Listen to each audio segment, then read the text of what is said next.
One of the fastest, easiest ways to add really cool, interesting texture to any image or graphic design project is to apply a texture layer with a blend mode. So here I have my basic image that I'm going to begin with, and I also have a file that looks like parchment.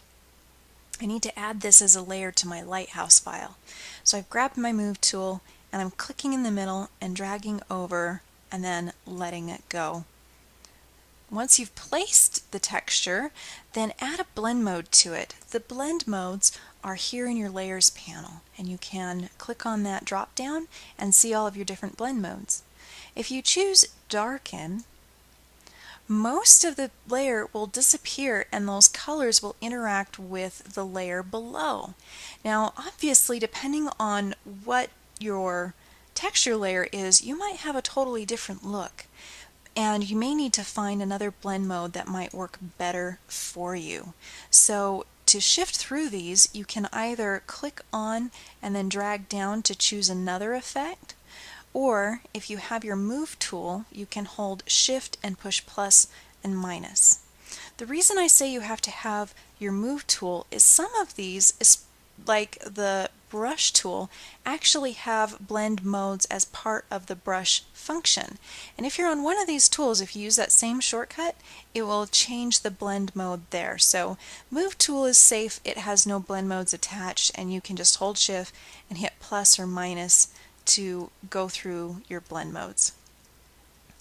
There are really technical explanations for everything that is in your blend mode drop down, but I pretty much ignore those and just shift through until I find one that looks cool. Now I like the way this looks on the background, but I don't like the way that it's completely blown out some of the details in this building. So I can do a couple of things to tone it down. I can lower the opacity of the actual layer just a little bit, which will tone it down everywhere. But then I can also add a layer mask and use my paintbrush at a reduced opacity to paint black into my layer mask. And that will hide or mask away some of that layer effect with the blend mode so that I can see the building a little bit better. And then anywhere else on the image that you wanted to tone that down just a little bit, you could paint with your brush on the layer mask.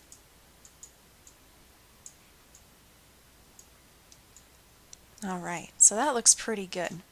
Now you'll notice I wasn't being too careful about the edges of this particular image. Depending on what you're working on, sometimes you can get away with sort of a sloppy layer mask, and if you can do it quick, then why not do it quick instead of spending half an hour getting that building completely selected. But again, depending on the project, you might want to take a little more time doing a very nice layer mask.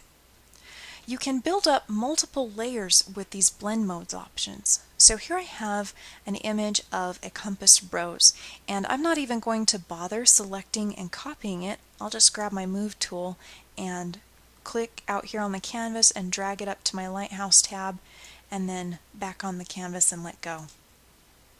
Let's put a blend mode on there.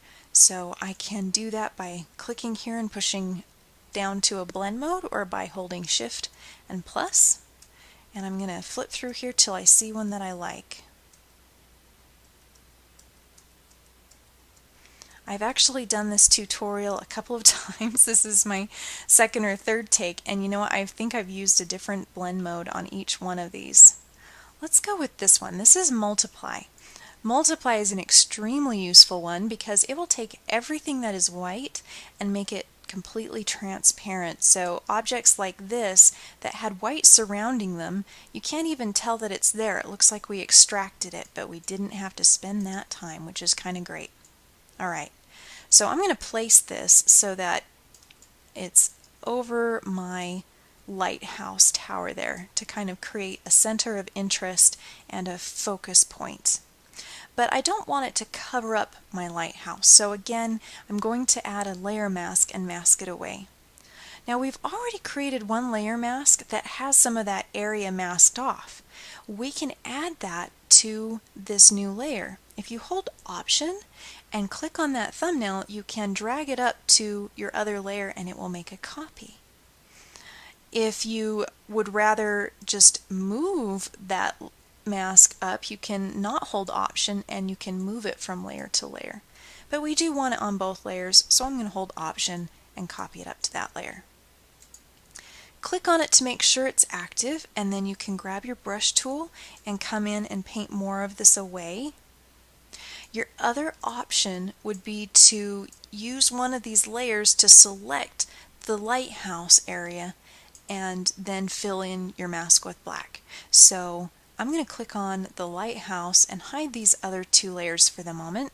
Grab my quick selection tool and brush over this. Now you may remember from the selections portion of the class that depending on your image you might have better luck with a different selection tool. This one has pretty well defined edges, so I'm using my quick selection tool to make a rough selection, and if this was a really important project I'd probably take a little more time and make sure that those edges were really well selected. I'm going to zoom in just a little bit here and shrink my brush down, hold down Option, and see if I can get rid of some of these blue sky areas in here. Alright, that's more or less what I want. So I need to mask that away on this layer, meaning I need to turn that area black on my thumbnail of the mask layer. So I've clicked on the thumbnail so it's active. I have black as my main color. I'm going to fill that by hitting Option Delete, which really took away pretty much everything that I wanted to. This compass is really strong, so I'm going to lower the opacity until it's barely there and then turn back on our layer. And you can see that this is starting to layer up into a really cool image. That's the beauty of blend modes, is you can take any number of really cool texture layers and add them together and then apply it to an image. The last little bit I want to show you with this is even with a whole bunch of layers with layer masks on them, you can affect them all at once by putting these layers in a group. So select the layers in your layers panel and then pull them down to the group folder and let go, which will put them all in a group.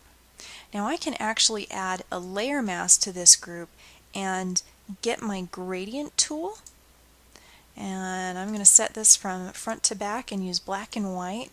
And if I'm on that thumbnail and create a gradient from black on the bottom going up to white at the top, you can see that the whole combined effect of these layers just transitions down and is hidden by that group layer mask. So lots of fun things to do with blend modes and layer masks.